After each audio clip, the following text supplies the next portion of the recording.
This is our third performance and our third special guest for the semester.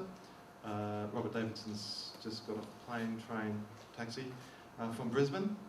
So jet lagged maybe a little bit. Certainly temperature lagged by about 20 degrees.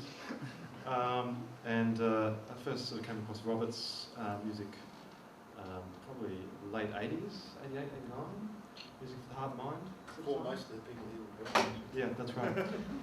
So I guess you could say we go way back in terms of that time, right? You'd be born about 89, 88. Yeah. 86. Okay, yeah, mature age people. Oh, sorry. So at that point, I became aware of his music, and it kind of defies categorization, actually. And I was very excited to have the opportunity to have him come over here because, like many of us, we're kind of eclectic, interested in many different things. And Robert can really speak quite intelligently and insightfully about so many different styles. You know, he's not only a composer, but he's a very much accomplished performer and band leader. He's here on tour with his post-classical ensemble called Topology, who are performing tomorrow night. I'm sure they'll get a plug at some point during the next 2 hours. And a CD launch is ensuing. Is it launching tomorrow? Yep. Yeah, launching tomorrow. Melbourne launch. Right. So you'll hear more about that. Yeah, so I guess you'll find about the man and his music as we go. So feel free to ask questions during. Yeah. Okay. And well, welcome, Robert Davidson. Thanks so much, Jonathan. So look, I'm not totally sure. I've got a few different things which I could talk about today, so I'll see how we go, and please interrupt me and ask questions. But what I thought I'd talk about is my experience of the creative process, and not just as a composer, but how that integrates with performance as well. I'm trying to think of things which I hope you could apply to your own creative work. And I've just done some work with the Brodsky Quartet, who are a fantastic group from London, a string quartet. They're very, very creative. They're all performers. They don't compose, but it really made me think. Oh yeah, it sort of reminded me that performance and composition it's a total overlap, And where does one start and where does one finish? I'm not sure. The Brodsky Quartet, who they were one of the best, string quartets in the UK, playing Shostakovich and Bartok and all sorts of, Ravel, standard string quartets, and then they became a little bit better known by making an album with Elvis Costello where they wrote a lot of the songs with him. And since then they've done a lot of that sort of collaboration, with cross-genre sort of collaboration. They've released some stuff with Björk, including a single. They're doing some stuff with Tom York and Johnny Greenwood from Radiohead coming up soon. And all sorts of things like that. But the thing is, what made me really sort of think of the thing about composition was actually when they were performing Schubert and Ravel and things, and just the way that they approached it with such nuance and colour. It was so creative, very individual. And I was just thinking, man, that is just totally composition. Then they played some music of mine, and they took it somewhere totally different from what I originally planned, which is what I think performance is all about. That's if you're playing somebody else's music, and when you're playing your own music, every time you perform it, I think is a creative act as well. Anyway, so that's just a bit of pre-rambling before we get into sort of talking about. I'm trying to trying to direct you to see if you can try to derive something from what I talk about my own experience for your own practice in some way. Otherwise, what's the point really? You're trying to take something which maybe resonates, or something to avoid, perhaps, if you don't think it's a good idea. And I should just talk a little bit about how Jonathan and I did meet, because that was interesting. When I first heard him, I was really scared of him, actually, because he was such a fearsome bass player, and I thought there's no way I could ever approach that. So then he approached me, as a younger man, and said, well, why don't we get our two groups together and create a project? And we both, I'd been really interested in his music made out of recorded speech. Have you guys heard any of Jonathan's music from a group called Loops? Yeah, he's done a lot of different things. And Jonathan was over in San Francisco, was it? LA. LA, and talking to homeless people and recording them. Oh, that was in Boston. Oh, Boston, yeah. Yeah, no, LA was later, yeah. And went around just talking to homeless people and getting their voices on tape, asking about their experiences. And then he would track the pitch and rhythm of the spoken word. As you know, I imagine many of you would know, as you can hear me now, there's a melody in the speech. Whenever you talk, there's some melody going on, right? Because you've got brass and falls and rhythm. And Jonathan learned how to play along with that on the bass, and then got the whole group playing the trio. it was something I'd been interested in doing as well, and so we got together and made a whole project looking at some of the most prominent speeches of the 20th century. This was back now 9 years ago, in 2001, which was the 100th anniversary of Marconi's development of radio. So we wanted to look at the 100th anniversary of radio by looking at a lot of famous broadcasts. Anyway, so we might hear some of that a bit later. That's a topic which I'd quite like to touch on, because it'd be really good to get Jonathan's perspective as well. I don't know if we've actually ever really talked about it. No, we haven't. In a sort of reflective way, so it might be really interesting we're both here. And that could be sort of after, just, stop me if this is not where you're wanting to go, but I'll start by talking about composing music. Yeah, but so Jonathan, a really great bass player, so that was amazing to work with him on that, and to be able to basically write anything and he could play it rhythmically as well. Amazing. And Jonathan played in a band in that group, Loops, with a guitarist called Jamie Clark and the drummer, John Parker, who's playing in Misinterpretato, who's playing with us tomorrow night. We're doing a collaborative concert with my group Topology, which is me on double bass. We've got violin, viola, saxophone and piano. And then in Misinterpretato, it's a similar lineup to John's band Loops, which is drums, bass and guitar, but make it, instead of guitar we've got piano, so it's a piano trio, but they've got an approach which is quite contemporary. It's sort of taking a classic piano trio and taking it into lots of new directions. Have you heard of Misinterpretato? No? Okay. Fantastic contemporary jazz group which has got a lot of links with what Jonathan does because of the shared drummer and shared history. Really rhythmic, a lot of exploration of polyrhythms and things, but it's always very fun and funky, and it's also connected with jazz. So something which I've been interested in for a very long time. One of the first things was working with Jonathan's group, actually Loops, was trying to work out how to effectively collaborate and to come up with a musical situation where everyone can be themselves and be firing on all fours and not having to compromise, but that they can also allow the other people to do that as well.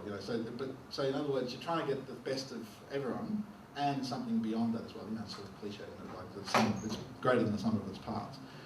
That's actually quite tricky, and it's very easy to fail doing that when you're collaborating. It's very easy to make a lot of assumptions about who you are and who the other person is and project onto them and just miss lots of opportunities because you're expecting them to do something and you're focusing on the wrong thing. I mean, I don't know, how many of you have done much collaboration? Who's in any band? Who's in a band? Most of you. Who's ever had to play a style of music which they're not normally familiar with? Yeah, okay. I don't know if you've noticed this, but when you work with someone who's really expert in a style which is not yours, that they might make assumptions about what's important to focus on, and you might make assumptions. You're actually missing out. You might do a blues gig and you say, well, why have you only got 3 chords? That's ridiculous. Why aren't you playing all these nice ninths? And that's not the point. It's all about the the melodic articulation or something like that.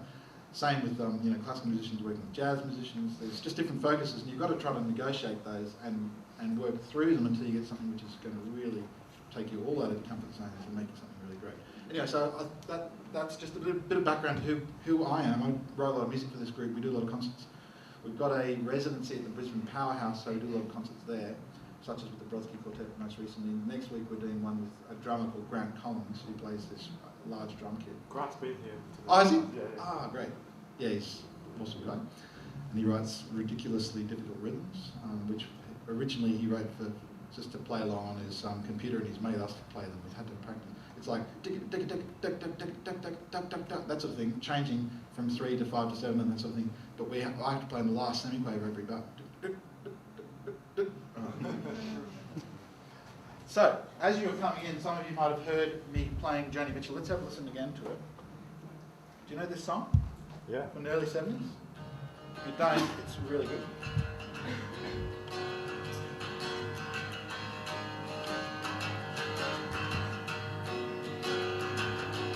Look out, let the captain say, the lights down here, that's where we'll land. I saw falling, starboard end of the Las Vegas sand. It wasn't the one that you gave to me that night down south between the trails. Not the early one that you can wish upon, not the northern one that died in the sailors.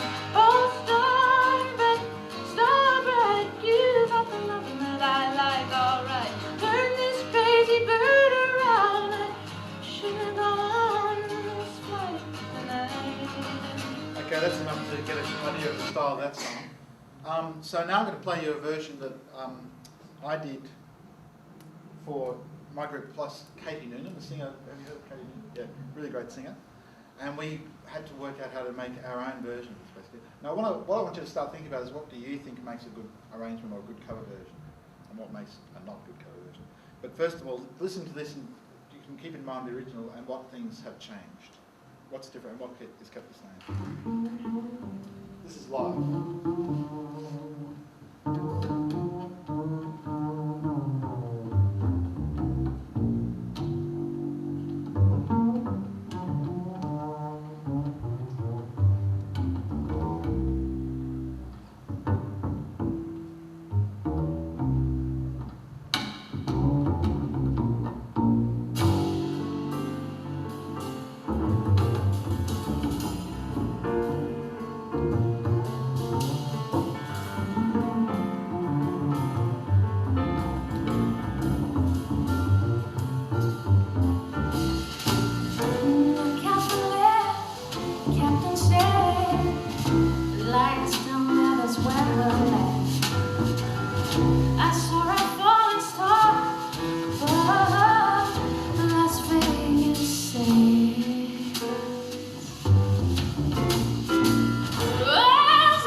Oh, star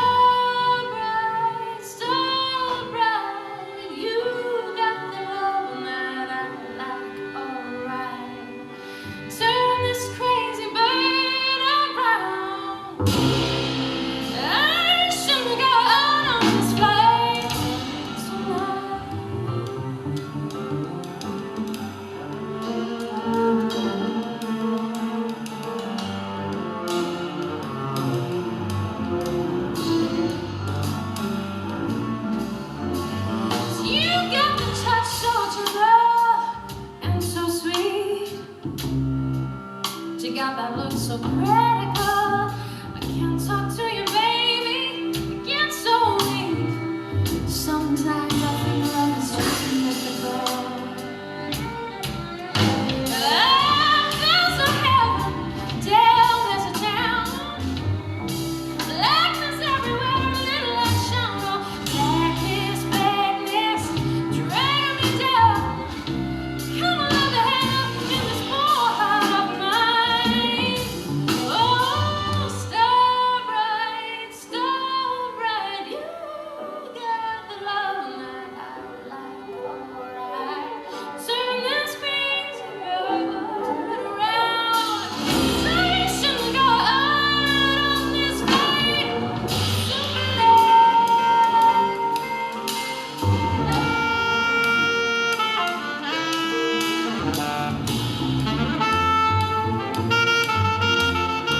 thanks everyone.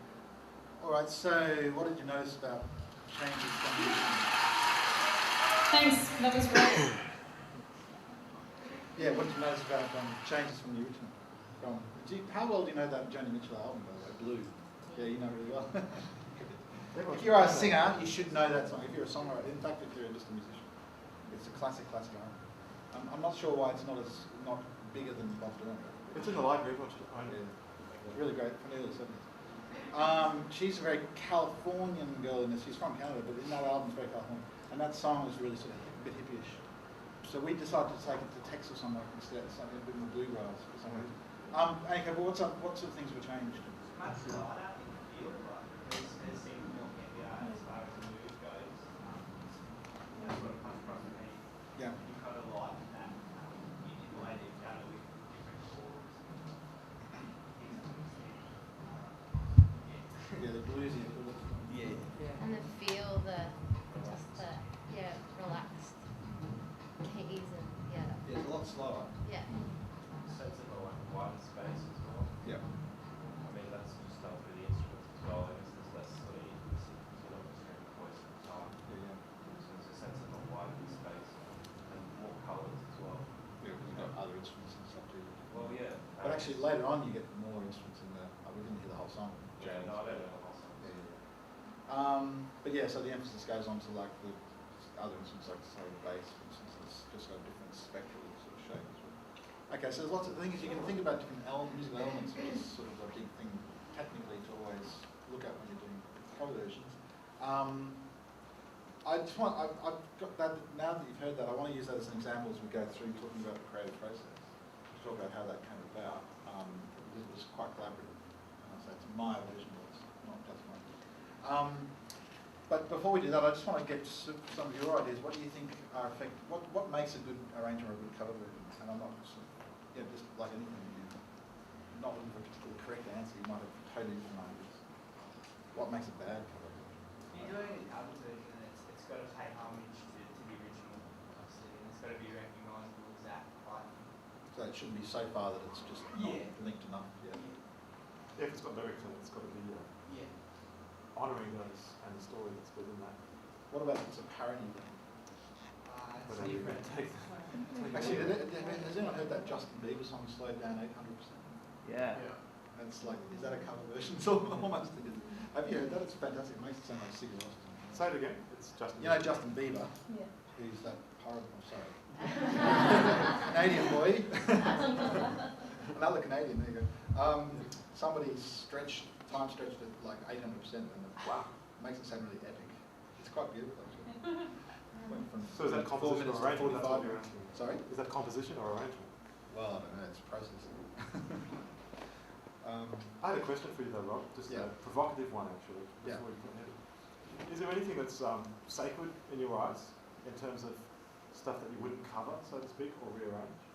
That's a good question, actually. I mean, I had a problem with Deep Forest taking those, Congo pygmy chants and just sort of slapping them into the middle of a dance track, because I thought it's when there's cultural imbalance, I suppose. It's something I wouldn't really want to take, say, a sacred Aboriginal song, which is Secret Men's Business, for instance, just for ethical reasons. I don't know. There's certain tackiness factors, aren't there? I sort of feel like anything in the Western canon, which is sort of is up for grabs. I'd be quite happy to take a Mozart piece and chop it up. Does anyone else feel strongly about that? Like, does anyone feel like, the Billie Holidays and the Joni Mitchells or whatever, there's the kind of, the composition is so entwined with the voice itself that, you take it away from that and you just kind of graffiti in the Mona Lisa, so to speak? Yeah, like, does it have to be better than the original? Yeah. Sorry. Depends how you do it. Yeah, so what do you reckon would make it bad? Well, it depends. If you trivialise it, with the Deep Forest thing, it depends like if they did it, do they know what the Africans are saying, or do they know? I don't reckon they did, because I heard someone If who it's knew like the that, language. then I don't like that. Because one of the tracks, do you know that album? It's from the early 90s. Yeah. But I met someone who knew the languages, this African guy, and he knew the languages, and he reckoned that they were chopping it in the middle of important phrases. Because they classify it as deep process world music, so if they're going to bang things like that in, they probably should know what it's about. Yeah. If they don't know, then that's wrong. But if they put it in with intent, and I suppose if they've got permission to do it, then why not? But It's interesting, isn't it? Because I sort of had aesthetic problems with it, and I had a big argument with Van England. He reckons, oh no, but, it's valid in its own terms. It's hard. I just think this whole pluralistic thing that we're in now, it's just hard. It's a big minefield, really, aesthetically and ethically and everything. So I haven't got the answers. But in this case, I was quite happy to take Joni's song because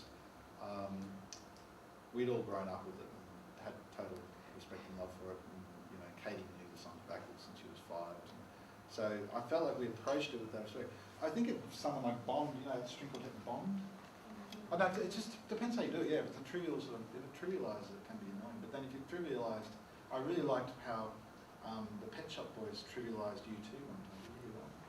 It was a sort of a parody, but it wasn't. It was like, again, way back in the 90s. They mashed together The Streets Have No Name. This is like in 1991.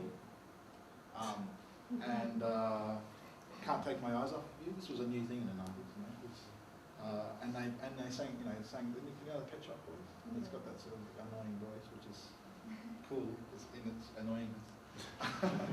And the pompousness of Bono, who I love as well. But it was sort of respectful, but also taking it out. I like that because it's something which is taking itself seriously should be true. Like, if someone played some parts of Wagner in heavy metal style, then I think it'd be really cool because that's sort of puffing someone's big ego. But if it's someone who's politically a bit weak, then it's different. It's got to do with power.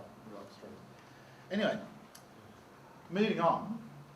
So thinking about what makes a good cover, it's obviously got some personal issues. The things you need to think about when making a cover is what resources you've got, or making an arrangement of anything, and what sort of things you're going to differentiate. So how are you going to make use of those resources, and what elements are there in this original that you can then explore and do things with. Okay, so now I'm going to move on. Just to keep those ideas in mind. I'm going to talk about what I see as the creative process, at least my experience of the creative process that I often follow, tend to follow. It's also based on the interviewing a lot of composers and producers and songwriters and improvisers about how they work. And while there is a lot of variety, this does tend to be at least a relatively common pattern of modes of behaviour. And what a lot of people who do it for a living, and I guess what I've noticed looking at people who are quite successful and professional versus those who struggle and remain quite amateur, even though they would like to, is that they haven't really organised their creative process very well, or their working life.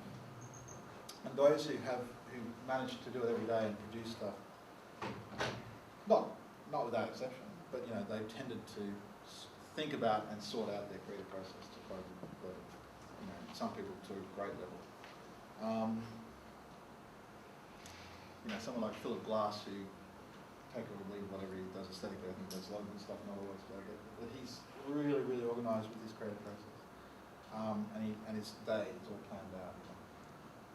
So, what I would say, as I've noticed, at least 5 different roles that you play or different modes of working. And I think that they've kept quite separate, and they need to be kept quite separate.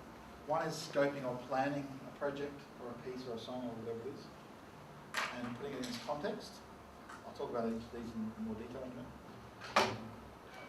Very, very important one is the phase of exploring, playing, collecting ideas, jamming, free associating, getting rid of any criticism basically.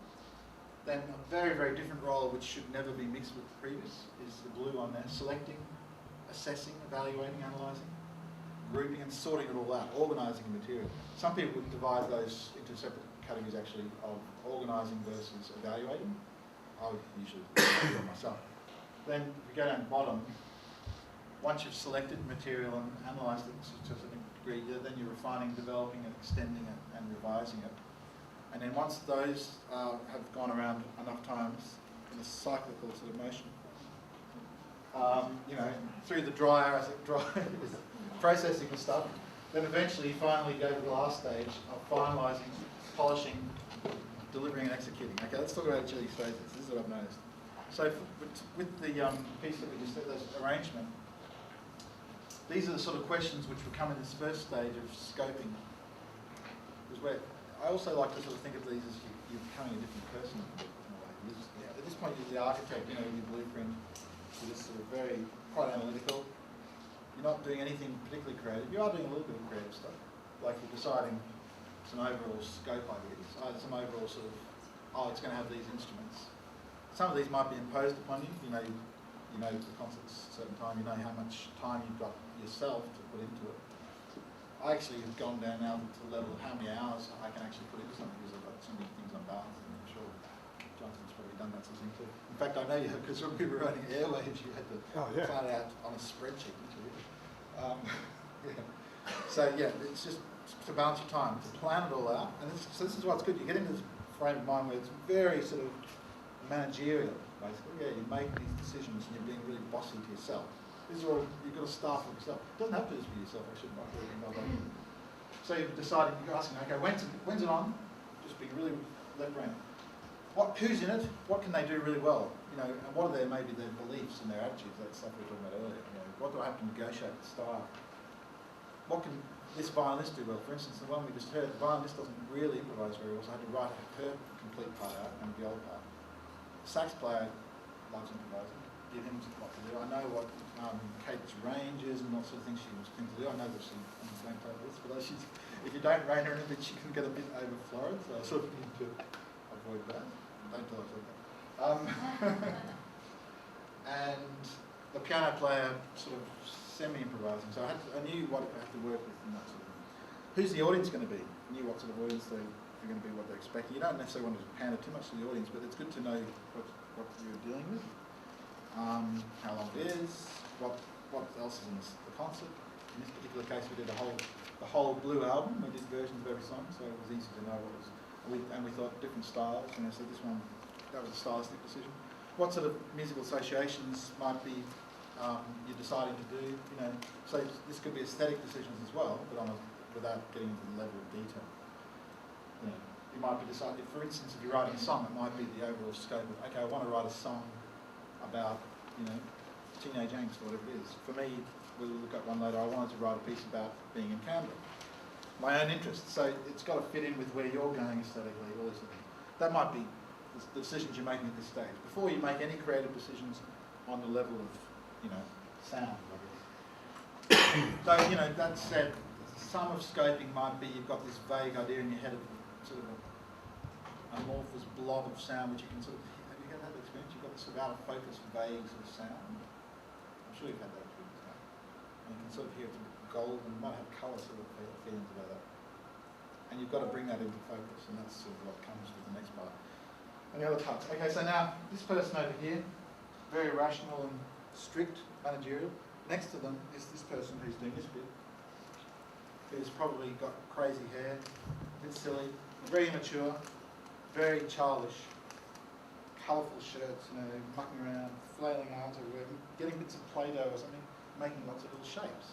Many of them are really bad, but every now and then there's a really great shape. And they're just making them, just constantly making them without thinking anything about if they're good or not. That's the really, really critical stage of this, part of this stage. This is why it's got to be kept really separate. Is that the biggest thing I reckon, I don't know if you've read a book called The War of Art, Stephen Pressfield. I really recommend it. This is what I come up against. I don't know if you've experienced this, but he calls it resistance. It's just all of the negative forces that work against you being creative.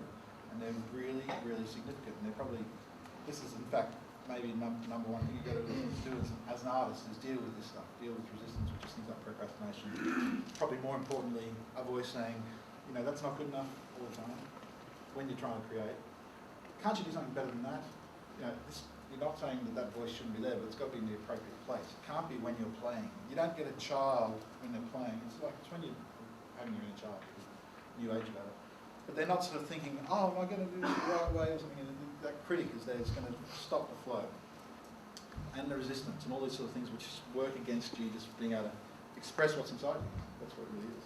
Or, imitating other people. That can be a good way to get into the thing, but at some point you've got to be able to let out what's in there without any sort of barriers. And that's the barriers are the thing. So there's all sorts of ways, all sorts of strategies I've found to do this, and different people have told me about things. Some people, one guy I met in New York, a few weeks ago. I was just in Europe, which was really fun. He always writes music when he's on the verge of sleep. Has anyone ever tried that? I mean, maybe this is why drugs are used by musicians. So he will get really sleepy, and then he can't. There's no critical faculty there, and then he just records stuff on his guitar and sings. And he comes the next day when he's awake and he says, "Oh, that was great. Oh, wow, I didn't know I could do that." So that's right. So ways to dampen it. One way I do is sort of practically based. I've got 2 lectures on, and in between I've got 5 minutes or something. You finish at 10 till, and the next lecture's on the hour, so I've got 5 minutes in between. I go to the piano and just write down. I've got to grab an idea and write it down. I use music notation as my sort of main capturing tool. You haven't got time. You say you're forcing yourself to come up with an idea, and you haven't got time to see if it's good or bad. So there's all sorts of ways like that. And working with other people, jamming is great. Improvising, bouncing off ideas where you're giving each other permission to do crap if you like. Elena Katz-Chernin, have you heard of her? She's a really great composer in Sydney. She says that when she's writing a new piece, she's sort of one of the most respected, I guess, orchestral classical composers in Australia. When she's writing a new piece, she says she has to write about a week's worth of rubbish before she gets to the good stuff. So you have to sort of plough your way through. She says she hacks through like with a machete until she gets to the good stuff. Okay, so what I think is the actual action in this is making stuff, is capturing it. It's all very well to make lots of ideas, but you've got to be able to get out of your system and into a format that you can then come back and look at it and study and come back to that position. So what you need to do is get it out of your head so you can, you don't have to worry about it. It's out there. You're capturing it. So there's different ways of capturing it. I don't know what you use. I like these little moleskin notebooks, which I've got some photocopies of coming up later. Just little, about the size of an iPhone. And you can open it up and write your little music. And actually I use this quite a lot. I just will go for a walk and sing something into there. Just recording on a keyboard and just doing anything and recording it all into Finale I use. And then you can go back and inspect it later. Actually that's a bit problematic because it can take a long time to inspect it. Or I like Logic, so I just jam into Logic. Or just, probably the most standard thing is just you're improvising and you're doing it enough until you get to know it. And then you sort of have it in your head, but that's probably less recommended because you don't totally let go of it. That's probably the most standard way to do it. The other way to do it is, I think if you've got sufficient musical imagination, like someone like Mozart, I imagine would have worked like this. He just would go for a walk and he'd be able to sort of jam it all in his head and be able to remember it. And that would be almost sort of separating it from music because he could make it, sort of make a shape in his head, and be able to retain it. Though, I recommend getting it out there and recording it in some way. Making audio recordings, and giving yourself permission to write junk, basically. So, in this case, this is looking at what would have happened with the KB Noonan thing. We would have done quite a lot in rehearsal. I came up with the overall structure and shape and things, and some written out things, but then these are the things we would try, jam on together, see, let's try it this way. Oh, that's no good. Oh, well, I thought maybe we could try the bluegrass way. Yeah, but, and so, see what I'm doing now? I'm already making a mistake. I'm starting to rig judgment. You don't want to do the judgment. You just want to try all that without the judgment. As soon as you introduce judgment, then you're getting to this phase, which is as important, but they shouldn't be too mixed. They shouldn't be all mixed, I'd say. So this person's now wearing a suit. They've got a bit of a serious expression on their face. The person next to them with that crazy stuff going on. They're saying, "Ooh, that one's quite nice. Let's keep that. Let's hope. Sorry." Picking out the good ones. Saying that one's got potential. I'm going to give that to the next guy who's going to do something with it. And say, culling it down, basically. And being very, very critical. You've got to be your own worst critic, just as you've got to be your own kindest person, for this nice little kid over here who's your inner child. So that's when you've got to ask lots of really detailed, specific questions. Like, are you really sure that's any good? A lot of people who make music don't develop this faculty enough, and they put out crap.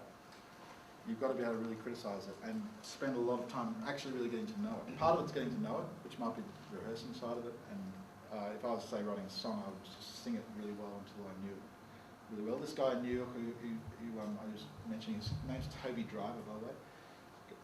Got a really good group called KO Dot. Sort of, what would you call it? Proggy, metal, jazz. It's a very strange mixture, but really great. And he would said once he's got the thing he's written, he'll just play it until he really knows it and sing it, and until he sort of zones out and gets inside it and gets a bit meditative about it. And that's one way to get to know it, and then after you've gotten to know it, then you can really start to look at it and see, okay, is that good? So that's more, maybe that what he's doing there is more the objectifying that I was saying earlier. Okay, so this is what happened with the Katie Noonan thing. We just, in the rehearsals, we would record our rehearsals. I'd just have my iPhone there, record it, and pick out bits and say, okay, what do you think of that? Is that any good? So you're subjecting to other people's judgment. Maybe you've got to be careful about that, of course. You've got to get someone you trust. Because you've got to be really careful about listening to other people's opinions. So, because you've got to be able to separate it. You can't let it decide your creativity, but it can be really useful if you've got a strong position yourself. Okay, be brutal with yourself. The next thing is the next person along who's also quite creative, less so than, like more so than this really critical person here, and they're working with the other two, and they're saying, okay, well that's the shape that I'm getting from this table over here. It's like a production line. You know, ooh, if I just twist that around there, then that will fit nicely into there. Hang on, there's a bit over here which we could get to eventually, but there's a big gap in between. Okay, look, I need some more stuff. You know, so that's when you send it back and you do the spinning around. There might be a big link missing. So that's the sort of thing where you have, you know, like you might have the beginning of a verse and the beginning of a chorus, and you don't know how you're going to get it from one to the other. So then you need to go back to the drawing board, create more ideas, which go through that same process, and then, okay, but then you might be looking for something to fit that forward. So that's all, in a way, that little gap there is like scoping, a little mini scope, which you then work inside to find something, do the thing, and fill the gap. So for this one, listening to those recordings from the rehearsals, trying to notice patterns. Oh, did you notice that the first verse is really too similar to the third verse? We need to make a variation there. How about the third verse? We just start with only bass, and then we'll bring the drums in after 4 bars. That sort of thing. Try varying parameters to really analytically go through. Have you ever done that thing where you have a timeline, you know, graph of time, and then some parameter, meaning some variable, which most sort of simple one might be dynamics. You know, it's going to get gradually louder and then go down again. But you can do that with any musical element. You could say to do with the pitch range. Is it going to start with quite a small pitch range and then get out and get more bass, more high stuff? Could be to do with just general things, more like more sort of intuitive things like energy levels, which aren't necessarily defined by elements. Or even, I used to play in an improvising band, and we used to do this sort of timeline-based stuff, and we'd say, okay, we're going to go from, on a scale of sexiness, about 7.5, and then we're going to reduce it down to 3, and at the same time, the anger level is going to go from 3 to 7.5. You know, I mean, we'd be silly about it, but yeah, we'd map it all out, and then we'd really doubt and earnestly do this, and you know, it was actually really fun. So it might not just be really rational sort of things. Okay, then the final thing is to get it finished, which is also somewhere. I think all of these are skills too that you need to develop separately, almost, like different roles. And a lot of people miss out on this, and they put something out before it's been properly mixed, properly mastered, maybe properly, if it's a score, they haven't checked all the dynamics, they haven't done the final polishing, which can take a long time to really, really get it right. One of my favourite American composers, John Adams, I think is really good on this side of it. He just makes sure everything's just swish before he puts, or someone like Ravel, perfectly. I mean, he would spend years on scores. He didn't write that much because he was just getting so perfect. Testing every little bit. Is it absolutely the right sound on the clarinet on that note? Does it need to go up by a second, or does it need to go and flip? Orchestration is fantastic. So, a version of this song.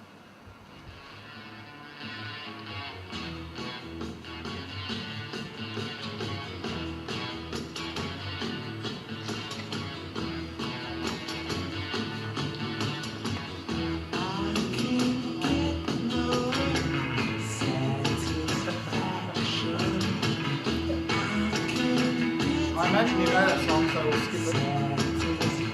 Oh, wait a minute. Oh, yeah. A little later.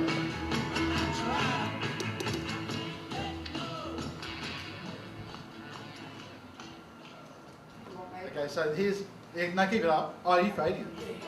Oh, I've just got to, no, yeah, keep it up, sorry. Is it still on? It is on? I mean, is there a signal coming? Yeah, okay, good. So I have faded out, good. Now, this is the version that I wrote for Topology, which is taking it quite a long way from the original. So this is maybe breaking the rules that the gentleman at the back said to keep it connected to the original. I've taken, maybe this is a parody, I suppose. So let's just, as a little test of your ears, see what's changed.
Show like as a different approach to making cover. Look, we won't do that. We won't get stuck on that. I want to now talk about the creative process as applied to an instrumental piece that I wrote, which is more of a single composer project as opposed to more collaborative arrangement like that. And it's this piece.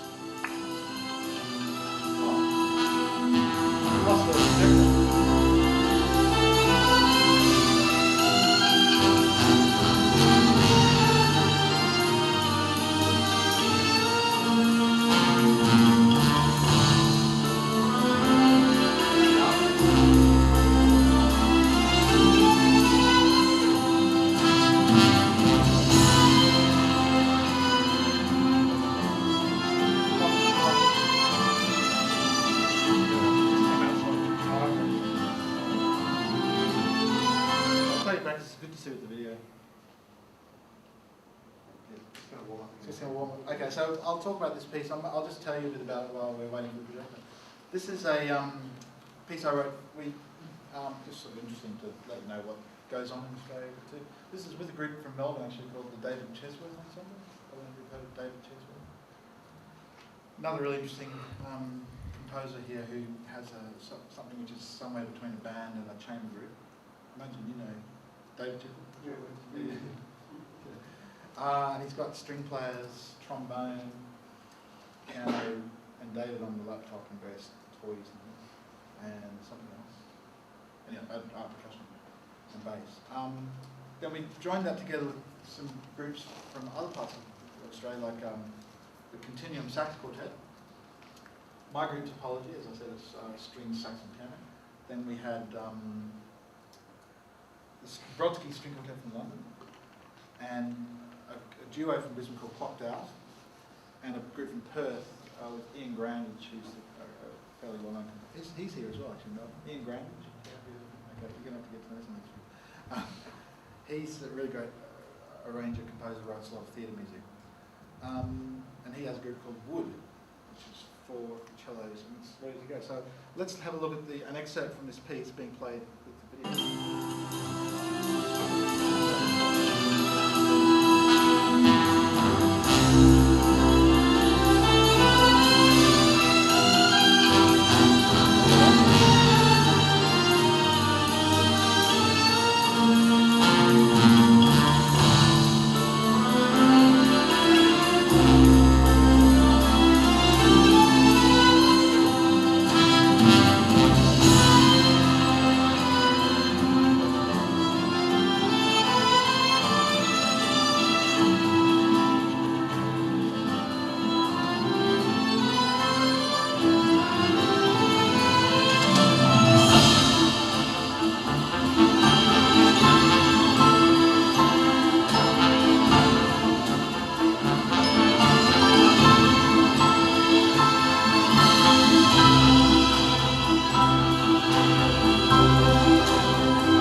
conducting the next bit in there.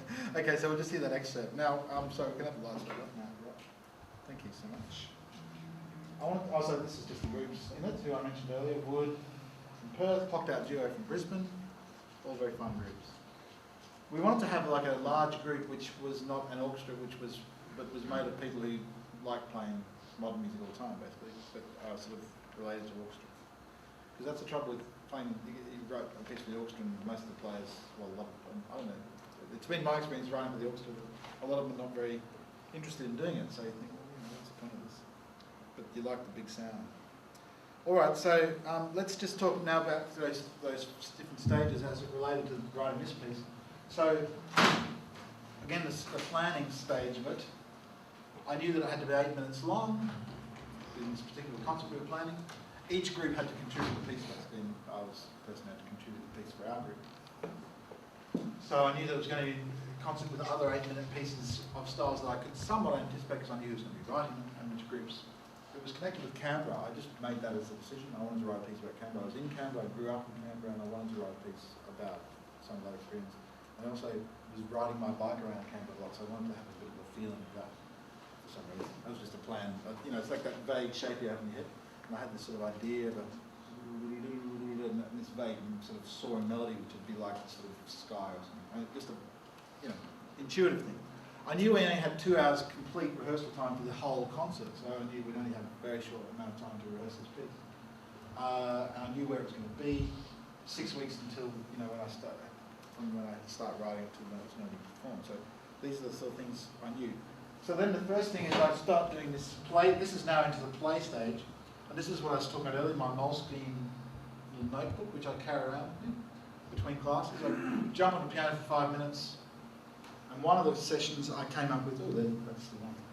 I came up with this little idea. It says soaring melody above. And I just had, you know, that 5 minutes between class. And I just was this.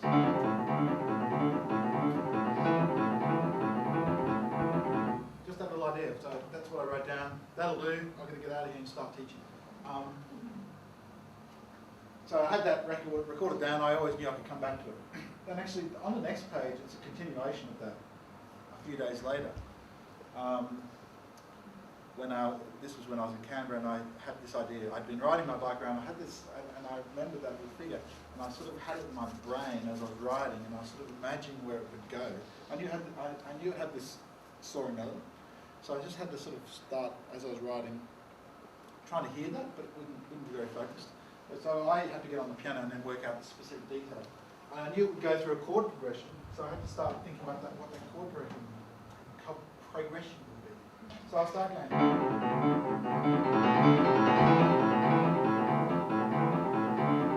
Well, I said, okay, well, let's now a bit of the analysis side of it. Okay, let's just do this.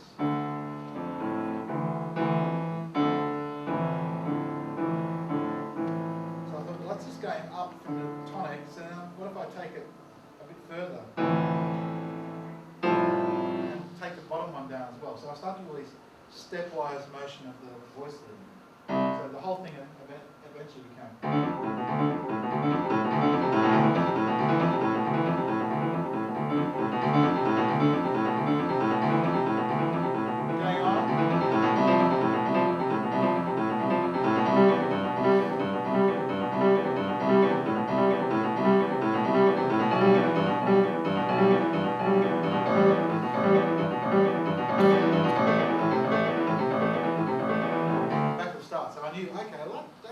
Going on. Shape about it, that's an entity. You start to get things got the same sort of character or entity about it, and then you can, it's like a thing. You know? So that's then I thought, okay, I'm on my path. That's a pretty close approximation to the sort of thing I was hearing as one of the things, like the bike wheels going around or something. And then there's this other thing of the, and I knew it would start on that note.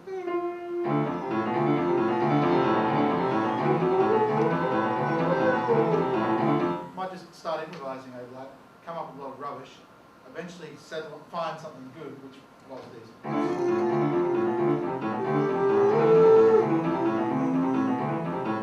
Which I like because it's got this, that nice sort of octave span. A lot of good melodies have got an octave span. So I wanted I knew the sort of compass, and now I start to feel, I get to the key moments. This is how I started to write it out. That's the melody over there. And I would put the key moments in, and I'd have blank bars in between. Eventually, it all got filled out. And then I wrote a counter melody over the top of that once I'd really gotten to know that. So then I was sort of starting to get the texture I wanted. This is just another sketch from another day, which for some reason is up there. Then another time, I just quite independently came up with this sketch, which I can't actually read, so I probably will get it wrong, but it's I just wrote.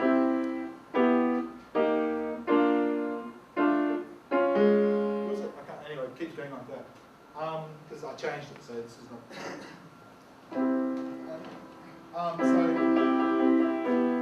I'll often just play around with triads like that. You know, I like triads. Just trying things, moving by step and everything. I thought, okay, well, that's a nice idea, but it needs to be a bit more similar to this original one. To be linked to it. So I thought, I'll simplify that a bit more so it doesn't have such chromatic movement. And it eventually became this.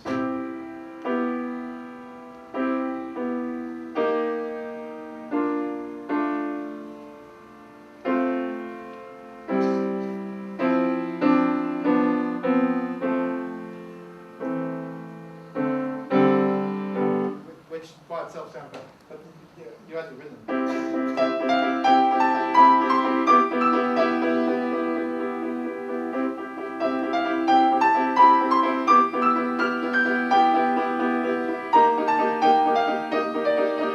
And that's sort of, the original idea actually had this. It's a little very simple melody idea. I mean, you know, I wanted to write something very simple because I was looking at my childhood's work. So I simplified that down to make it more in keeping with the other one. So, you know, so just an example of going back to a thing which was independently on a different day, had to be developed. So there's a few different stages going on there. First of all, it had been selected that those two should go together, and now I had to do some development to actually make them conform a bit better. But I was still a long way off where I was originally going to go.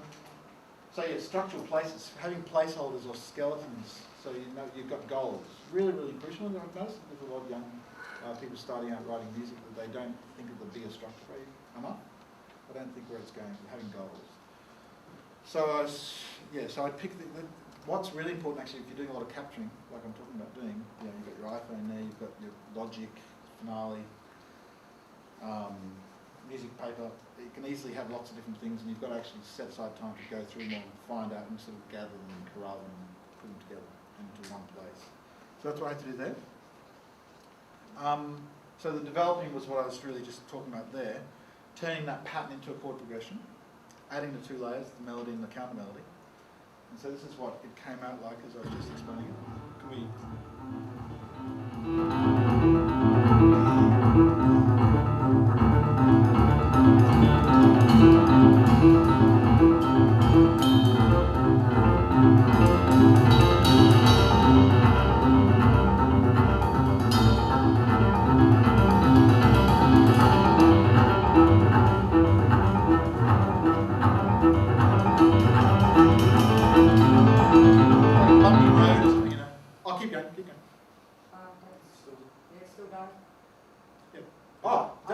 Sorry. That was my fault. Okay, that's the next one. That's a separate one. So I was just thinking, I mean, it's just my feeling was this sort of bumpy, riding along on a bumpy road. It's a bit sort of tacky, but that was what formed the music. And this is now being played in a different version from my new heard. I turned it into a piece which you can hear tomorrow night with misinterpreted anthropology. So that's why I thought I'd play something which we're doing tomorrow night on our Healthy album.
like a DVD.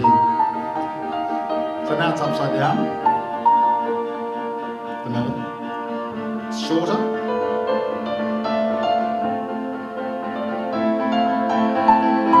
And now just the end part. That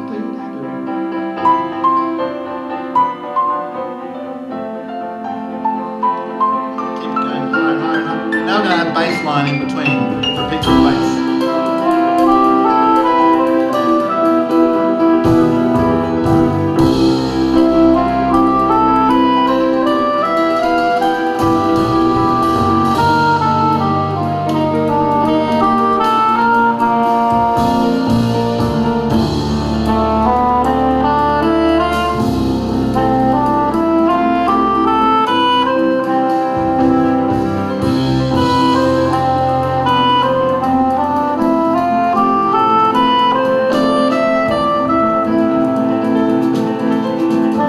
Now the melody's going to come back harmonised in 4 parts, or 3 parts.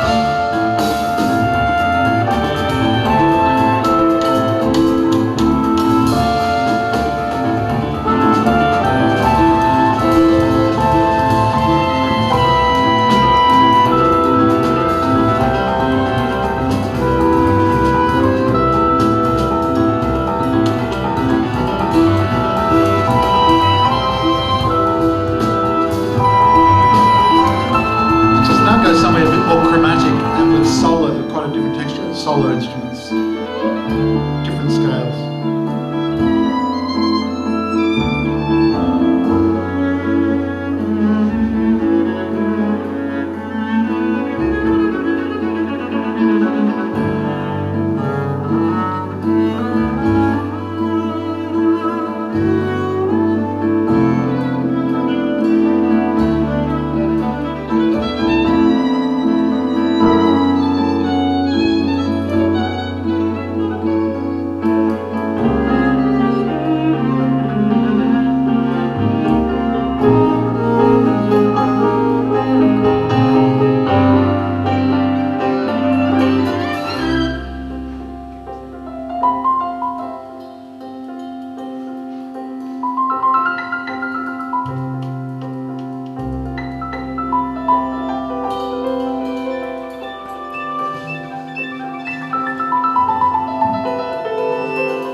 Okay, I've just lost my little USB. I'm getting ready for the next one.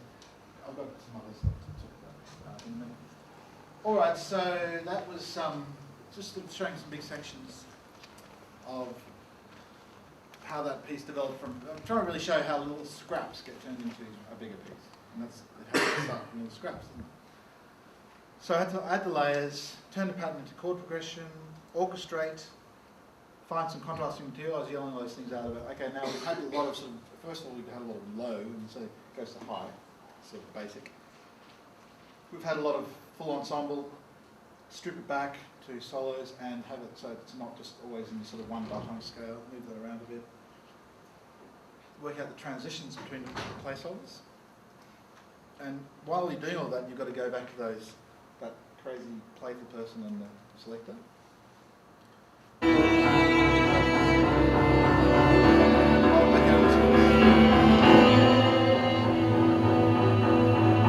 Another piece.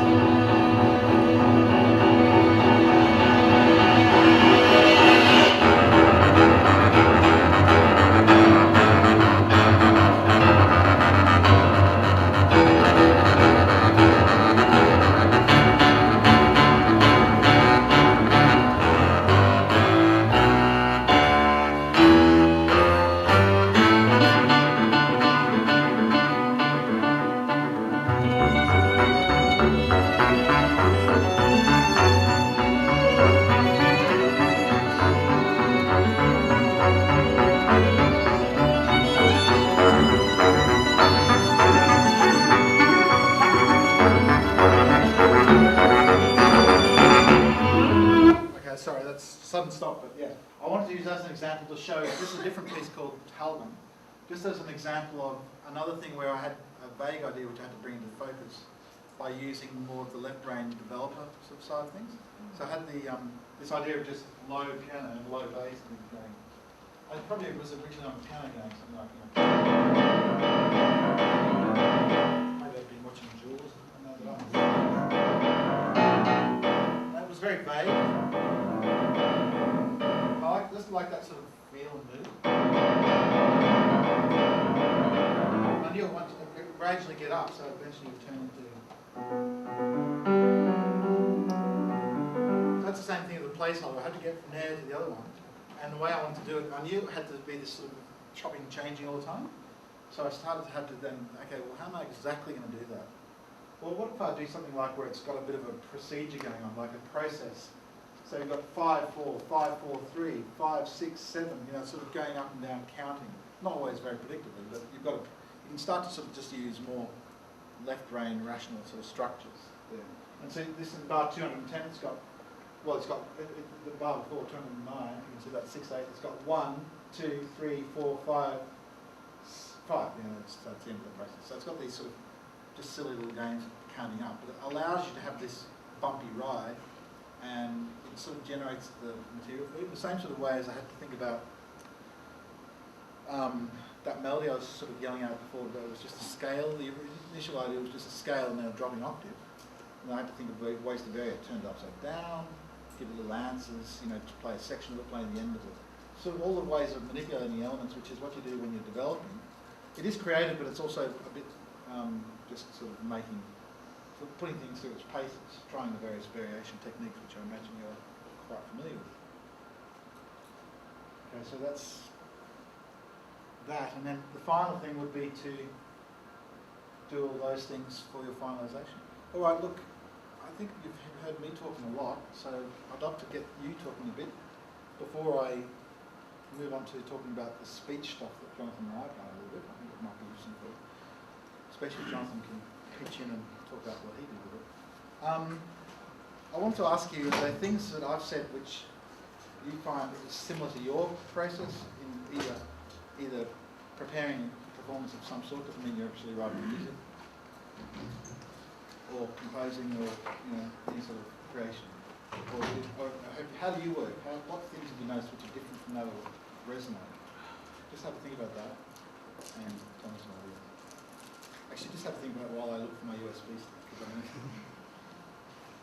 I was just thinking, Jonathan, we could actually talk a little bit about airways. I've got some examples up here. Sure. I want to talk about speech. I'm just going to grab another tape because I'm coming up.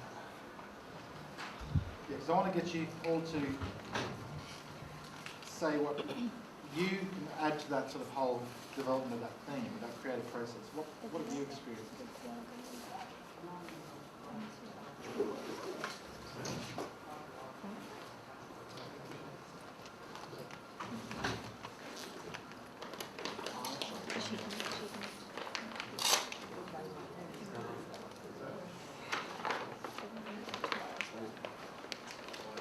You're going to be assessed on this. Yeah, they're going to be assessed on the answers they give now. My class, I'm going to be assessed. Okay, has anyone got any experiences they'd like to share of creative process at all? I don't have, we're learning this sort of like left brain composition to do now, have a really but just a question is see how you're arranging a song that already existing, but arrange it in different way, but it's so personality. Does it to do with the many style of the music that you're listening to, so that you can either draw it? For example, as a musician, if I play the music that I'm not familiar with, the rhythm or whatever, it's hard for me to arrange it in that sort of style. True. Well, it's a very interesting question, like the idea of style. Yeah. It's actually why I like doing collaboration a lot, because it takes me into areas that I'm not so comfortable with. Actually, one area I just am ignorant about, I've realised, is pretty much the whole area of all of the subgenres of metal, which I've just never really been educated about, and I'm trying to learn about now, because there's a lot in there, but it's just because I've been resisting it for a long time. But it's only because I want to find something which maybe make me think in a new way, like sort of give you a new perspective on your own music. This is what you have to do when you work with someone else. So what I'm saying is, if you feel like yes, you can't use it, I actually think it's some of the most interesting music I really like is when people aren't quite expert in a genre. They're coming out from their own genre, but they're taking in ideas from another genre, even though they're not necessarily expert at it. But they're sort of being themselves and trying that. I can't quite explain it. Maybe it's in collaboration. You don't have to necessarily be expert at something, as long as you're expert in an important aspect of what you're doing and not trying to just ape something and do a bad job. But if you incorporate elements of it, I think that would be my experience. And I was going to say also that this whole thing of when you're doing a collection and play, it doesn't necessarily have to be just collecting your own ideas. It could be picking up shells from the beach. And for me, it's very often it's that. As long as they don't just stay as you found them, because then it's just, well, actually, I mean, there's that great quote. No one seems to not quite know who said it. The great artists steal. What is it? Good artists borrow, great artists steal. You know that quote? I don't know. Was it Stravinsky? Who was it? Yeah, was it Stravinsky or Picasso? Or, I've heard Mark Twain say that. Who said it? Mark Twain. Mark Twain, yeah, that's right. Yeah, so I'm not quite sure who said it, but So yeah, stealing, but definitely, yeah. Oh, sorry, I was just going to ask you something. Your composition before I was starting Jonathan, I grew up with Roger Glover's Butterfly Ball, and that so much inspired me. Roger Glover. Very childhood, like, so you got to exactly. It's a child's book, and he wrote a whole score to it. Okay. He's a bass player at Dead Girl, but he actually wrote a. Oh, right. What's the piece called? It's called The Butterfly Ball. The Butterfly Ball. Okay, I'll have to check that out. And you love it, so it's like that. Excellent. It's really it's good. Great story. Oh, do you know? Yeah. It's good. Cool, yeah, so I was going to say, ideas can come from all over the place. I used to play bass in the Sydney Opera House, the Australian Opera, and it was actually a great way to get ideas by nicking from composers, which is what we all do, and it's good, but that's the point, you've got to process it and make it your own. Don't just leave it unvarnished unless you agree with Stravinsky or whatever said. And that's, so what I would do is, because I'm reading the bass part, which is great, and it's got the bar numbers, so I hear something happening in the horns, or, what are the singers doing on the left side of the stage, and I had a little notebook, bar 372 in the second act, go and look that up in the score, so I did that, the next day or something. And then in my little notebook, I'll just copy out some bars, or cut and paste, photocopy it and put it in there. And that's part of my general material, which then I can say, okay, I like chord progression, what if I change it around to this, and do all of those other processes. So it's the same thing when you're listening. I think you've got to listen analytically. I think you actually really have to know an awful lot of music to be a creative musician these days. Do you agree with that, John? Absolutely. Yeah. And lots of different styles. And some of my great heroes, like Bill Frisell, for instance, he's just always listening to something new and getting an idea from it. Because it's challenging, it's making you grow. Stravinsky, fantastic guy. When he was 80, I think it was, he was taking lessons in serial counterpoint, something totally new to me, because he was starting from the beginning, always learning. And so that, long-winded answer, sorry, but is that basically what you meant? I don't know. So you reckon that you would Have a go. style? Yeah, I mean, the thing is, you can have a go and not necessarily make it public. And that's the other thing I do. I do a lot of private stuff. I've also, talking to these composers around the world, I notice they all have this private repertoire, which they don't make public. Again, I don't know which figures you know, but Lamont Young, who's a big hero of mine, has all these blues songs, like love songs that he writes for his wife. And you just never know that, because he writes this crazy avant-garde music, but he's got this sort of country-ish blues. You just wouldn't expect it. Steve Reich, do you know Steve Reich's music? I mean, you can sign quite into this minimalist thing. He's got this collection of sort of 80s style pop songs, which he just would never make public. He's just to have fun, because he's exploring a side of himself.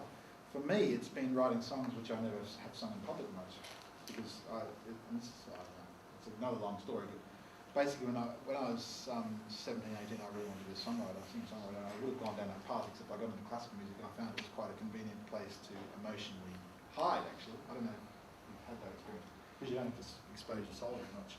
Well, you can. I mean, they're really great poems too. But you can get away with not necessarily being yourself in public and exposing your soul too much. So I kept all that private, but I'm starting to now finally bring it back into my, along with what I've developed. And I'm saying, in a couple of weeks I'm singing a whole of songs of my own lyrics in Brisbane, which I haven't really been. I've kept that away from the public for a long time. Anyway, so that's just an interesting thing. Try to just give yourself permission, and if it's too hard to do in public, that's okay. Still do the creative work. What's some other things you've noticed though with your own creative process? I'm coming back to me talking as much. Probably a selective consciousness of this process and I should focus more On your process? on the process is a good sort of dialogue. Well, I wanted to share it as my process, but you might find yours quite. Yeah, I was going to ask if you found any negative things about this process. Maybe some other people have got a different process. What have you found is different from yours to other people's? Yeah, I don't know. I mean, I'm sure it's different for someone who's just doing improvisation, but maybe a lot of the same elements would be in there, but they might not be in the same order or something like that. I don't know, Jonathan, you improvise a lot, don't you? Yeah. When you improvise, you have to prepare an awful lot of the actual materials that you practice and stuff, so that in the moment they're all just ready to go, aren't they? Yeah. And like your pre-composition process of chucking a lot out, editing it, that stage. You program a lot of stuff in there which you don't ever directly use, in that same kind of way. So that's, I think that's a sort of correlation. Sort of not wasted though. Absolutely not wasted. No. But it's also that creative process of just doing stuff, just keeping your creative mind healthy and active, and the material is kind of secondary to the process of all of that. And in terms of, if you're not writing music, but you're performing, it would be actually playing other styles, really. Just learning how to play other styles, even though you're never going to play them in public. This is my daughter. Hi. So that would, for instance, a really good jazz musician. Actually, Angus Young is a very good flamenco guitarist, and he never would do that. I don't know, maybe he has done it in public, but do you know that's back there? Yeah, he's actually a really good guitarist. The same, he scratches surface a lot of really accomplished people in particular genres, and they actually have a really deep interest sometimes in genre. Or they might have a side project, like Jeff Tweedy from Wilco. He's got about 3 side projects. One I really like, it's just totally different from what you normally do. It's much harder. And then there's people in really full-on thrash metal bands who play in country bands as a side project. So exploring other sides of yourself, not just as a composer, but as a performer. What's some other things you guys have noticed? Yeah, just from what I was saying, I'm in a band where I play keyboard, and I'm not primarily a keyboard player, I'm a singer. And the guys in my band, we're very different genre background, and I felt like I've loved it, but I felt like I had to try to keep up with them as well, the type of music that they're playing, because music kind of moves around a lot from different genres, and it's because I haven't had too much experience playing in different genres. I always have to feel like, but it's good that listening to different music and working out. Do you think that it's a sort of two-sided project? Are they getting something challenging from your presence as well? Like you're being challenged? I think I'm going to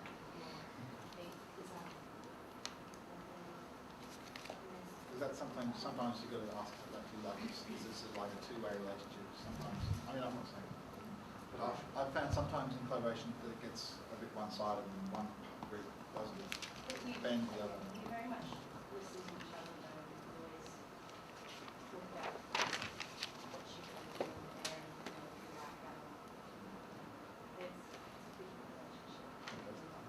Sounds great.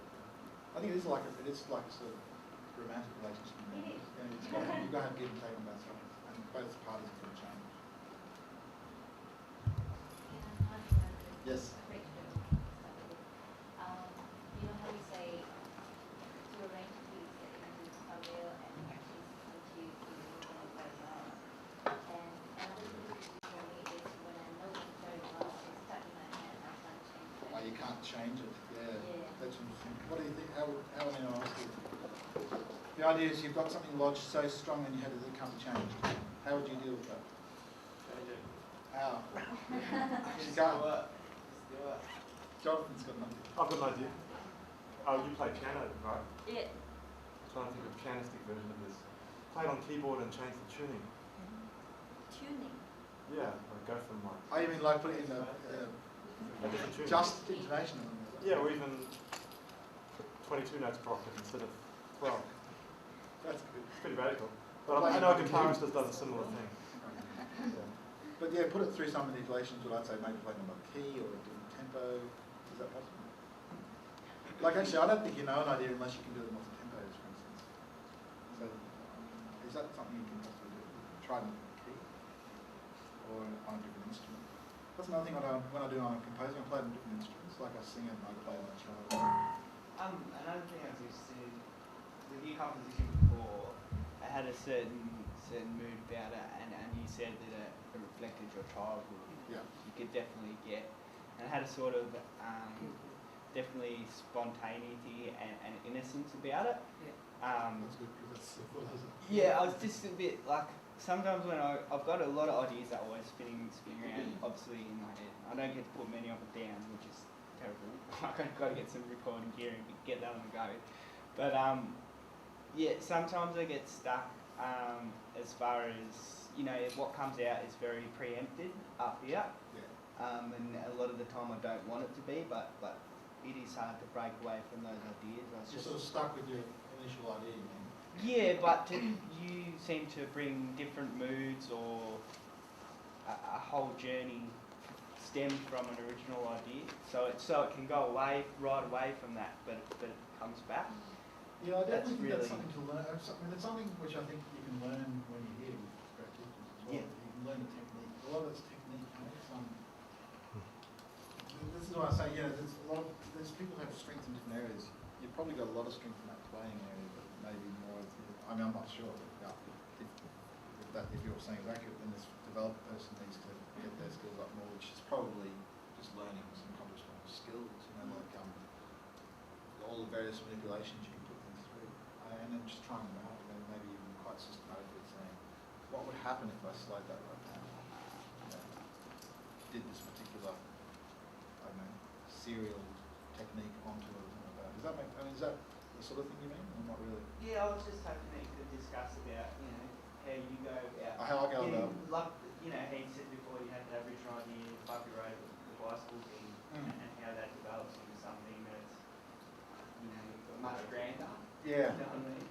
I think a lot of it is probably the zooming in and out thing, which again is something I notice is sometimes lacking with students, at least that I know. They tend to either be right there and they don't, and ideas don't continue on, or they're right out here and they don't actually get it really well. It's actually much more common this way. But if they are right out here and they don't actually make it really beautifully finished at the detail level, and they can be sloppy, that's actually much rarer. It's usually what I mean. So, how do you get that perspective? Well, I think you can't be in too much of a hurry, especially when you're a student. It probably takes quite a long time to learn how to write music and to let yourself take assignments allowing, you know, but write less maybe. Write more in terms of spontaneous, but sort of work on a few till they're really, really finished. Like it's really good to write. There's the whole other argument, which is, you know, Neil Finn used to say he would never finish a song, so he just would refuse to write any songs which he didn't do in one sitting, and that's why he got to be a songwriter. But I don't think that's the whole story. I think that's probably got the whole structure now. He works in the details because, you know, there's a lot of development. Anyway, so I'm raving on a bit here, but the point, I think that getting the habit of zooming in and zooming out and getting the perspective, and there's various ways to get that perspective. I think probably one of the easiest ways at first is to really get to know something, and then so you can stand back from it, and maybe leave it for a while and come back as if you're somebody else. I think that's the real difference actually between an amateur and professional, is the ability to see their work as if it's from another person's perspective. So the ability to objectify, I suppose, or separate things. Should we move on to looking at this speech melody stuff? I think it's ready to go. Hang on a minute.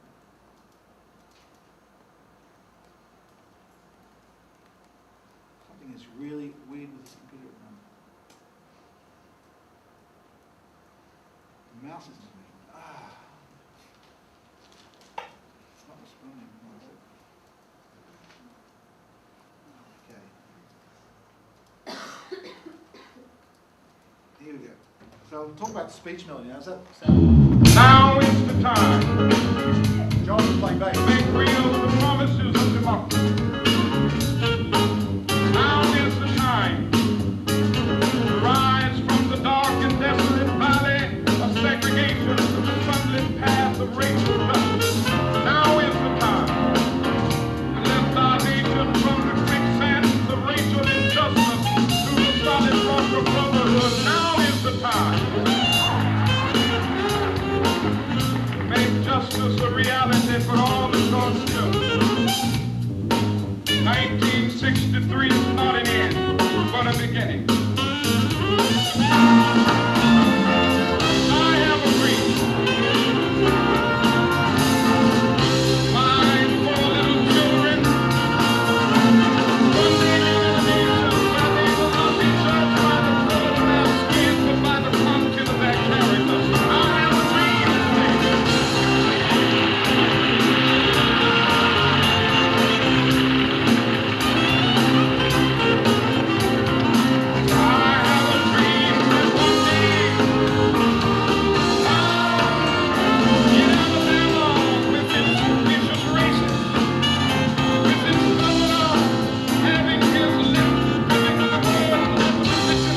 That's Jonathan playing bass. I don't need this one. It sounds wrong. So this is from that piece I mentioned earlier from 2001, for those who came later. Jonathan and I and Jamie Clark, who wrote a few of the pieces, we wrote a 75-minute long piece called Airwaves, which is just continuous 75 minutes going from the year 2000, or 2001, back, it was before September 11 actually, back to 1901. And Jonathan did the ending of it, which was Marconi's voice saying, in December 1901, I was able for the first time to receive telegraphic signals from a distance of about, what was it? 2,500 miles. Yeah, 2005. Yeah, so it's looking at the whole history of radio through speech. So as I said, Jonathan and I were both interested in finding the music within speech and sort of highlighting it by framing it as such. In a way, it's very related to what I was talking about, because this is like taking something from over here. It's sort of like, okay, someone's put a nice speech there, Martin Luther King. Let's put it over here and put it through the whole process, and just use it as another input to then make music out of. You know, find what's there, develop it. You're not actually going to change the speech, but you're going to change the surroundings of it, so you hear what was always there, because it's very hardly at all changed. There's just one that you can see when, well, there's a tiny little bit of shifting of the breaths sometimes to make a little bit more time, but there's no. And it's not like, have you seen auto-tune the news on YouTube? People put things through auto-tune, and that's cheating, I think. Have you seen that? No. We didn't use any auto-tune or any editing. We just stuck with the original speech and fit to it, which I think is When right. people auto-tune, you can tell that it's been screwed with, but when it's done like that, it reminded me of just that Blues Brothers song, how Al would just talk at the start of it. He'd have a big rant to get the crowd happening, and it was like it was meant to be with the music, with his speech. It's cool. What do you mean? Like that. Black preaching is music, so let's face it. Yeah. But so you don't take it very far with I Martin? think that's what it is. No, I'll show you another one example. I would not now have a relationship with her. And I remember sitting that night at the lattice door. They divided us with a lattice wall. And I remember sitting there and waiting for her to come out. And I kept standing there, sitting there, and that was the first time I heard Nancy call out, is that you, Ruthie, you get to bed and we'll get the strap. You get to bed and we'll get the strap. You get the strap, you get the strap, you get the strap, you get the strap, you get the strap. That's called slap disco. Okay, so this is a woman who I went and interviewed. She grew up in the 1940s and 50s. Her family was taken to Cherbourg Mission. She's Aboriginal. And then gradually just separated and became, you know, a member of the stolen generations. And one of the ways that people were separated from their family was quite gradually within missions. So it's isolated from each other. And the whole family relationship broke apart. So this was a piece all about listening to Aboriginal stories of family separation, stolen generation. And we thought one way to nicely sort of portray that listening is to actually, all of the music come from what they're saying, and we're just playing along with it. So that was just sort of using it symbolically. So what's the background of this sort of stuff? Well, it's not new to Jonathan and me and other people. Mine to be my girlfriend, because I'm very happy to be your boyfriend. Có bỏ cáo của tôi không có của dòng xéo của tôi không trông.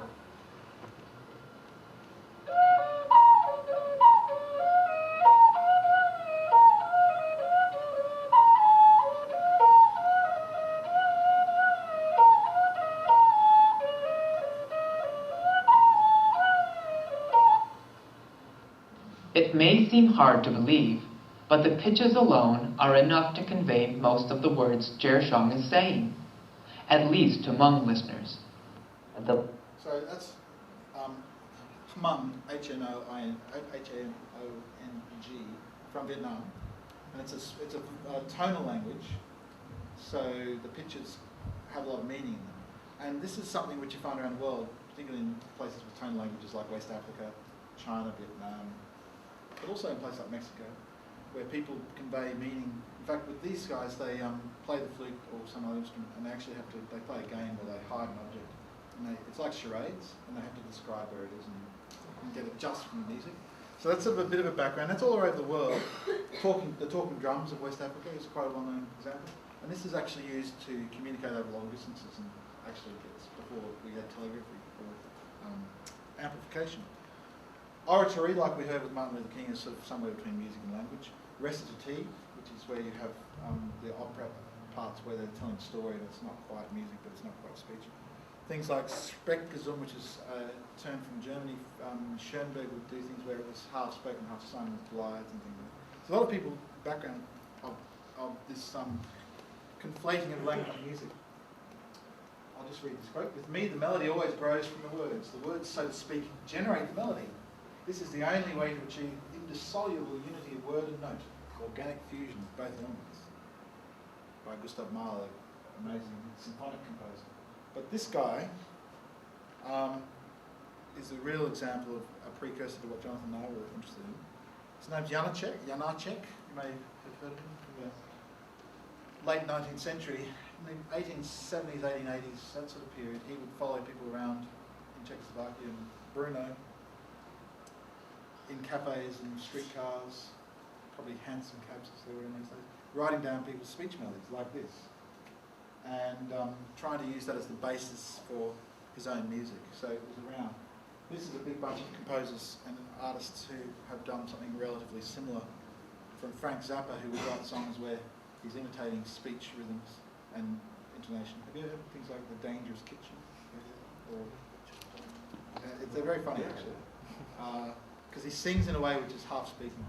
To Rudresh Mahantapa, who's an amazing New York jazz saxophonist who went to India. This would be interesting to you. Do you know him, his stuff? No. He went to India, this is also Jonathan's got me interested, and recorded people speaking in lots of different languages, because he lives in New York and everyone would say to him, do you speak Indian? He'd say, actually, you know that in India there's like 500 languages. So he wanted to go and listen to the different languages and find the different musical qualities of them all. He interviewed someone who spoke Tamil, Kannada, which is in Karnataka, Malayalam, Gujarati, various languages, and then he actually would learn from recordings the exact speech intonation, and until he had it all in his fingers, and then he would just jam, improvise on his sax in that language's style, which I thought was really, really cool. And you wouldn't hear the words going along with it. Can you repeat his name? Rudresh Mahantapa. It's the one at the top there. Right. So very interesting. I might skip over a bit because we're not going to be here all day. I just thought it might be nice for you to get some possibility to try this out yourself if you're interested.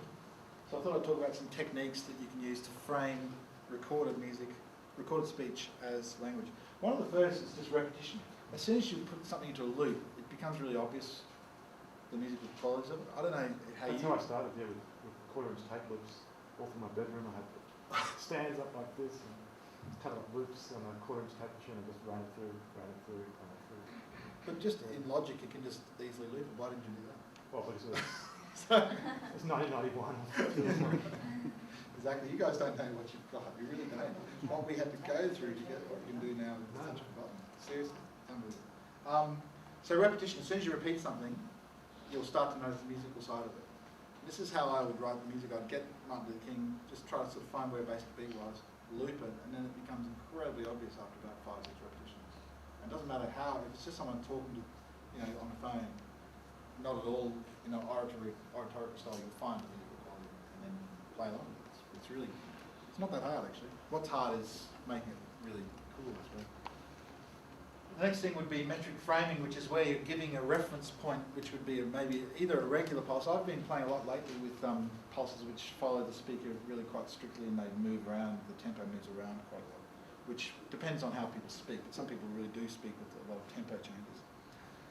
Mimicry, which is just playing along with it or copying the thing as we heard with the flute player, or the way that some of the things was going on with Martin Luther King.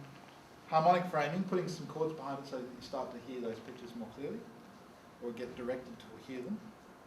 And then something which is a bit more integrated would be voice portraits, where you're trying to, it's a bit like Mahantapa was doing, trying to sort of find the essence in a way of how someone speaks and try to project that into something beyond just the actual direct quotation.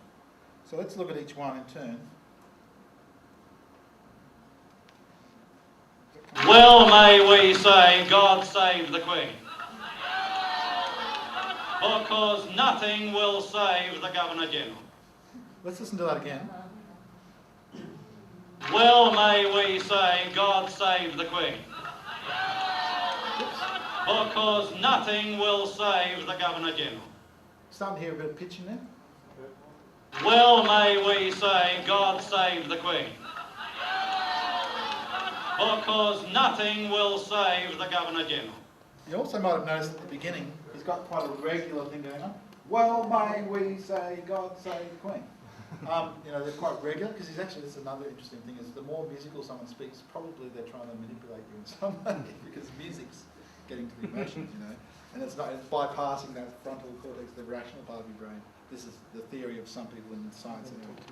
Okay, so that's just showing that there was a bit of regular pulse going on there. So if you find where that regular pulse is and actually emphasise it more by putting it into a meter, by like... Well may we say, God save the Queen.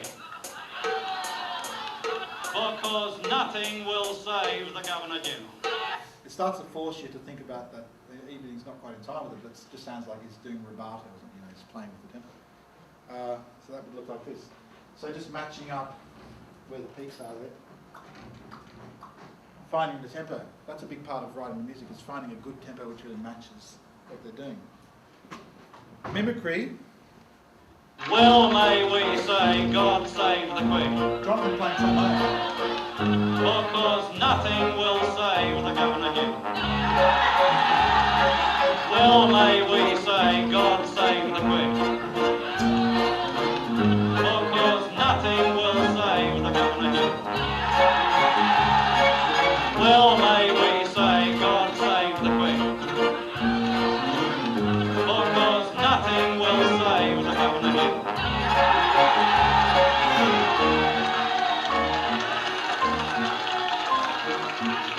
Okay, so that's Gough Whitlam in 1975 when he had been sacked. You know that story, don't you? You're all young, but yeah. I was there. I'm old enough. So that's a piece which I actually wrote, and then we integrated some of it into Airwaves. I wrote that just before, so I was sort of thinking in those terms before we did the radio speeches, because this was like a famous radio speech. This is how we played in my group Topology. It's hard to see there, but violins, bass, violin, viola, bass, saxophone, piano, and we would have the screen up there, usually playing along with it. Okay, so then. So harmonic framing, I was doing a couple of things in that last example of the full thing. We had the metrical frame, we've got the trombone playing along, which is played by Jonathan over here. He also plays tabla as well as trombone, and a few other instruments probably. And then we've got the chords going behind it, so you start to really notice where things are. So that's what it looks like in notation. Well may we say, God save the Queen. Now, I realise it's 20 past. Do we finish at 20 past? Half past is... Okay. I was going to skip over a few other things. We've got a half an hour turnaround, so if people want to ask you individual questions afterwards, that's fine. Okay. But, 10 minutes, yeah. I'll just play a couple more examples. Here's another thing from Airwaves. I am speaking to you from the cabinet room at 10 Downing Street. This morning, the British ambassador in Berlin handed the German government a final note, stating that unless we heard from them by 11 o'clock, that they were prepared at once to withdraw their troops from Poland, the state of war would exist between us. I have to tell you now that no such undertaking has been received, and that consequently this country is at war with Germany.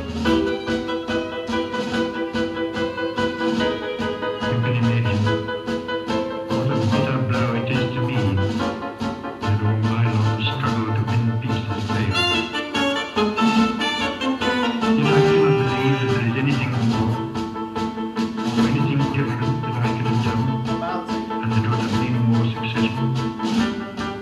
Up to the very last, it would have been quite possible to have arranged a peaceful and honourable settlement between Germany and Poland. But Hitler would not have it. He had evidently made up his mind to attack Poland, whatever happened.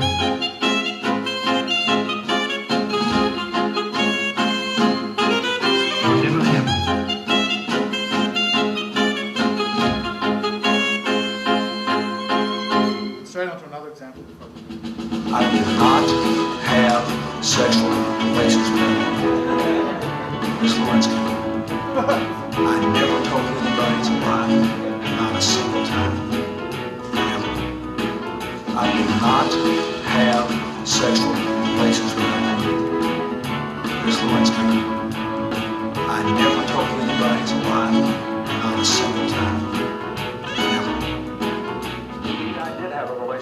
Miss Lewinsky that was not appropriate. In fact, it was wrong. Indeed, I did have a relationship with Miss Lewinsky that was not appropriate. In fact, it was wrong.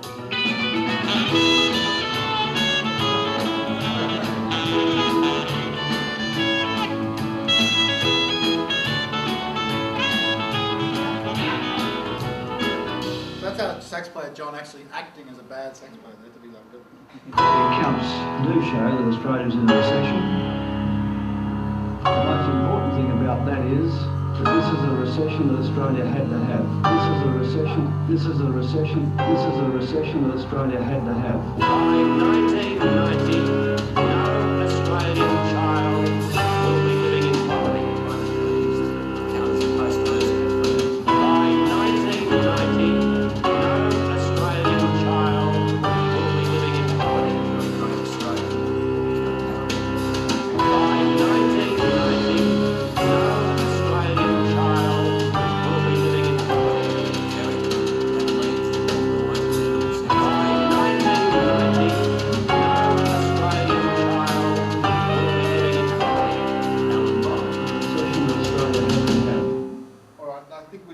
for just a few questions which maybe Jonathan and I can both answer about this whole general field of writing musical speech, if you'd like. Or comments or anything. Do you go into any troubles with copyright, taking stuff like that into music? Well, it's a big job to actually get it cleared. A lot of these ones were from the ABC. They got on board and gave permission.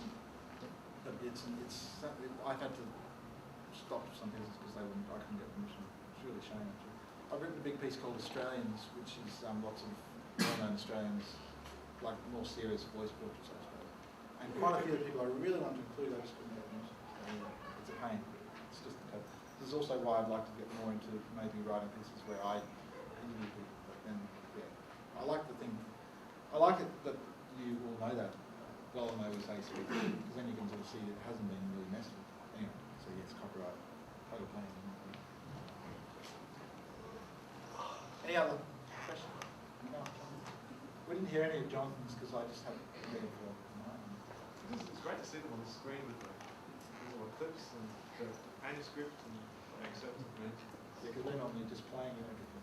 Yeah, it's to see it from an audience perspective. Hey, you know we're going to probably play in Florida, Singapore.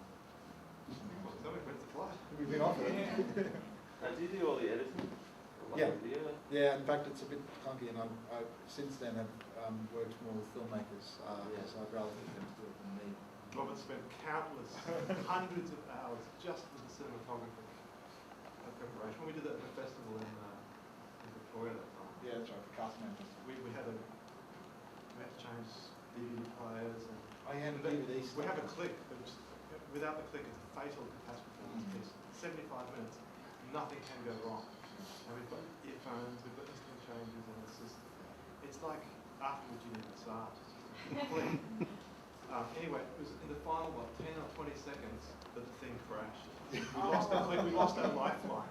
But we just made it to the end. It was like luckily it was only then. It was in the last final seconds. It was such a happy at the beginning. It was like, sorry guys, show's off. Yeah, so you got to have good gear, which got the yeah, so much can go wrong with this stuff. There's a lot behind the scenes. Actually, no, I just wrote a piece last week for Randolph Stowe, who's an author who died recently, and I had a funeral service for him. They wanted me to write a voice piece on him.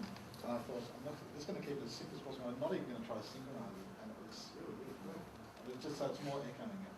And it's, what a less nightmarish situation. Yes? I just wanted to ask you about musical meanings. Language has a very specific, detailed meaning that we can all almost instantly understand.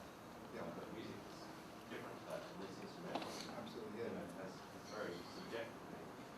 So it's got you thinking about instrumental meaning. It certainly has, and it's a very, very big question that I really am very fascinated by. To talk about that would be a huge topic. I mean, certainly that's something I think about a lot, and it's actually something which scientists are talking a lot about, as well as philosophers.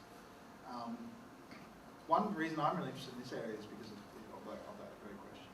And what's the relationship between music and language in terms of communication? There's a lot of very interesting work being done, only actually in the last 15 years or so, looking at where music came from, where language came from, what did they share in the past. cut a long story short, because we go on for ages. There's an email list you can subscribe to on speech now. Yeah, that's exactly. You got me onto, which I don't have time to read all those emails now. It's like, wow, you have to learn about linguistics. But just very quickly summarising, it does seem likely that music and language shared a common ancestor, which some people call music language or speech music, which maybe the Neanderthals had better than us. Like they were more musical than humans, perhaps. This is the theory of Stephen Martin in his book, The Singing Neanderthal. Because then they bifurcated into language and music, even though there's a lot of overlap in terms of brain function and other functions, there's also differences. And music went more into the sort of what you would think of as holistic, less specific expression, language into more specific, rational, sort of this frontal cortex sort of side of things, where you can be really precise and specific. You can't sing, even though Richard Strauss said you could, he said you could write an orchestral piece which would describe the forks and the potato, which I don't think is ridiculous. But you can't say, next Wednesday behind the Box Hill station, I'll go to that shop with this name and buy a, dim sum. You couldn't say that in music because you can language, but you can do all sorts of totally different, maybe more profound emotional feelings through music, and how they overlap is really interesting. So that's a huge topic, which I'd love to talk about. I read The Singing Neanderthal. Yeah, I wrote it down. Thanks. Okay, good. And there's a whole lot of other books, but yeah, maybe after. Have you looked into the communication? Sorry, ask that question. The communication between mothers and infants, and that sort of grey area between. Have you read about that? Because that's Ellen Dissanayake. Ellen Dissanayake work. I just had a really great conversation with her a few months ago. She came to Brisbane. Had a great day with her talking about these issues. She's fantastic. She's this woman who reckons music came from. The reason we have music is because of the way mothers and infants interact, and it was a sort of substitute for touch. I can send you some really good links. There's a really great audio documentary on that actually. Send me the links, I'll put it on the website, and we can all pull up these kinds of sources, which are fascinating. But yeah, in terms of what it means for musical meaning, I think it really makes there's lots of really fruitful stuff you can use for just making instrumental music, right there, definitely, which you can use for writing any sort of music. And film composers can learn about them. Sort of this idea of gesture, which comes from language, which is also there's some specific stuff that's very, very, very useful information being made by scientists. Well, you've been very remarkably attentive and focused for 2 whole hours. Well done. Thank you, class.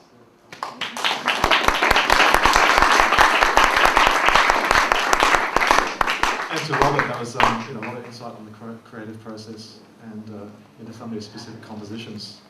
I think no matter what we do, we found something there that we can learn from, take on board, and inspire us. And certainly the DVD of this presentation is worth a rewatch or two. I focused in on all of those slides if you didn't have time to write down the details. Do you want me to send you the file? The PowerPoint? Yeah, but it's actually Keynote. Keynote is fine.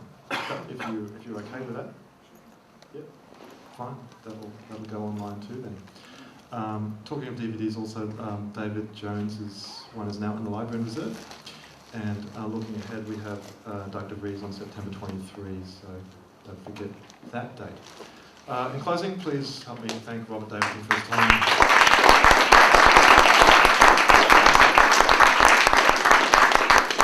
Tomorrow night. Yeah, look, we can probably give some tickets away, but just let you know about tomorrow night, because it'd be lovely to have some people there at Chapel Off Chapel, 7:30 tomorrow night, launching his album with Misinterpreted. Pretty cool, all original music. So let me know if you want some. I don't know. We could probably give away 5 or 6 tickets. If you want to offer them, I'll probably say. Well, first person to see Jonathan together, and then buy them after that. 6.